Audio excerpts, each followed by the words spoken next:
Hi friends जय जगन्नाथ देखु आउ गोटे नुआ प्रोडक्ट कौन यहाँ लाइटर चार्जेबल लाइटर चार्ज करंतु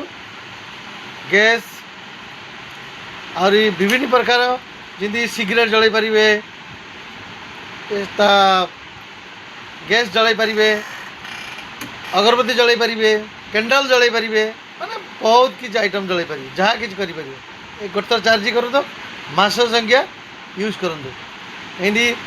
पुणा जमान लाइटर को बाय बाय करूँ ठक ठक ठक ठक वाला 10 दिन ठक ठक कले जल से लाइटर को बाय बाय करूँ यही लाइटर को इस्तेमाल करूँ व्यवहार करूँ देखो आपण पुराना लाइटर ठक ठक वाला को आप भूली जाए बाय बाय करदे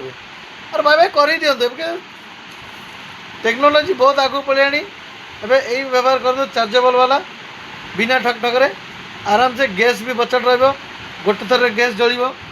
से तुम ठक ठक 3 थर 4 थर 5 थर ठक ठक कला गैस भी बहुत किसी वेस्ट होता है गैस ही बचत हम मात्र एटर प्राइस हवा जाऊँगी मात्र 99 टका 99 टकर लाइफ टाइम यूज करूँ गोटे थर चार्ज करूँ ना गैस भरिया नहीं ना तुम आपन को ठक ठक करने को आवश्यक नहीं चार्ज करूँ यूज करूँ मात्र 99 टका आसिक नियंतु एड्रेस डाला रिमझिम मोबाइल विपुल नगर कृष्णा गेट नस्काना सूरत मो एड्रेसटा मेंशन करदेवी आपको कांटेक्ट करके आसिक नियंतु रखुदी जय जगन्नाथ।